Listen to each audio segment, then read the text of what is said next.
Hey wine fam, so I'm doing a quick little video since I will be on the road Saturday and will not have my laptop available to post. So I'm doing a box wine edition, only these are the cartons because I cannot drink 4 boxes of wine.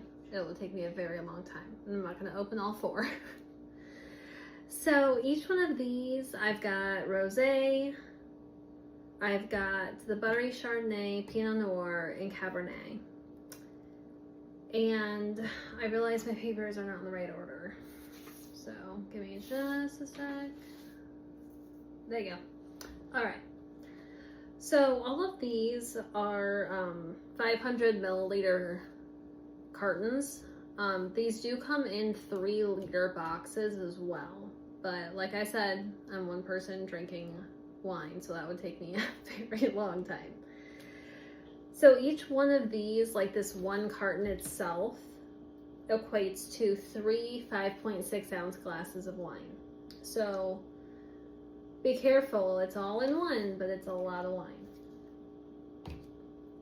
And then these are all like set for the Pinot Noir from California.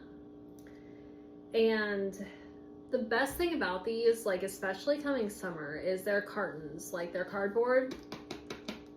So they won't shatter.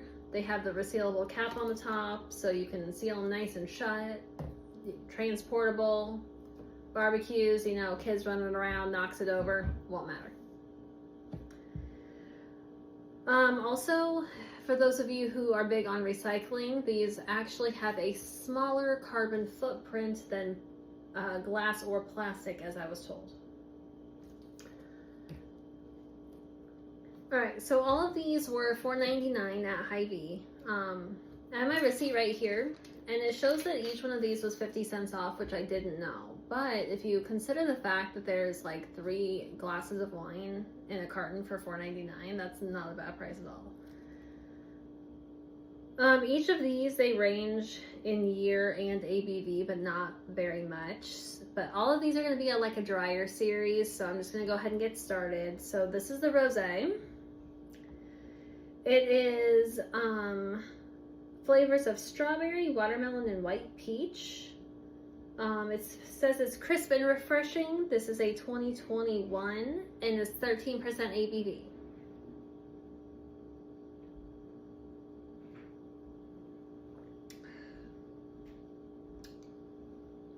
That is really good. You know, some rosés are really dry.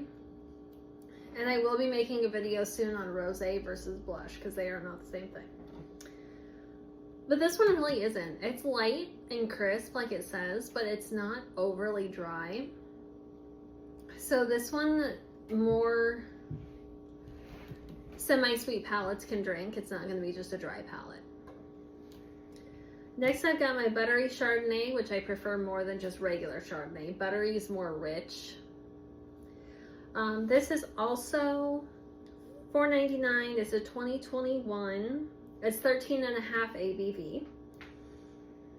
It's got buttery notes of vanilla that complement the aromas of baked apples. And some of these actually have won awards that I'm going to go over at the end, because some of them are different than others. So here's the buttery Chardonnay.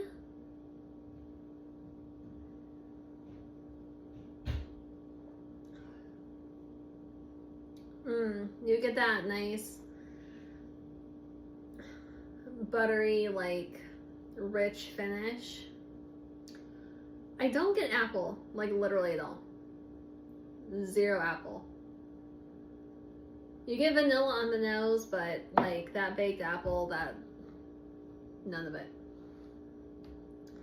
Now, this one is for my people who enjoy a little bit of oak, is this Pinot Noir. This one is, my mistake, the Cabernet.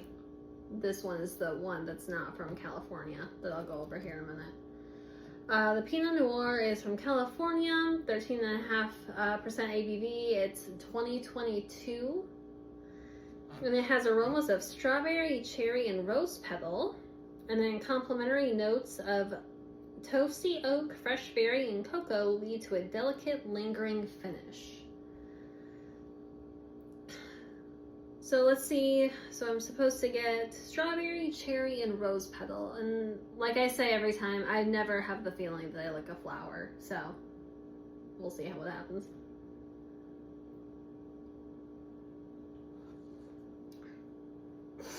Sorry guys, allergies are wild.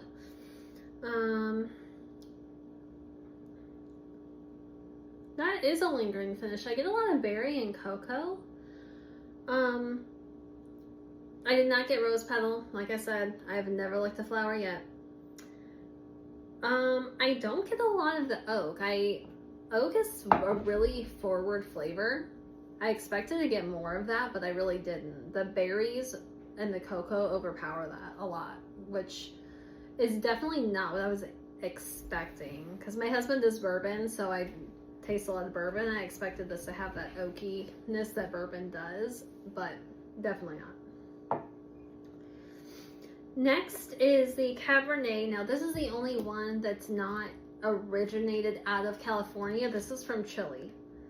That's imported to California and then like to your shelf. So it's got a little more travel time on it. But this is a 2022 13% ABV. So these two are your higher ones, the Pinot Noir and the buttery Chardonnay. This one's the 13, and then the rosé is the 13. It's dark fruit complemented by a deep, lush body. The finish is soft and long with lingering notes of berry. So like I said in my tannins video that I just posted last night, this is going to be a full-bodied red.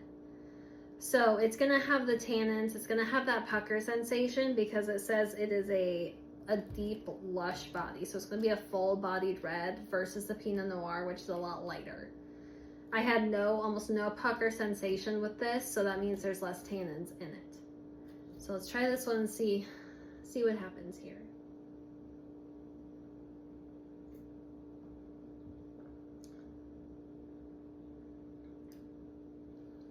You get that pucker sensation with this one. Like I said, this is a full-bodied red. It's very heavy. I wouldn't suggest usually serving this with a meal. It is very filling.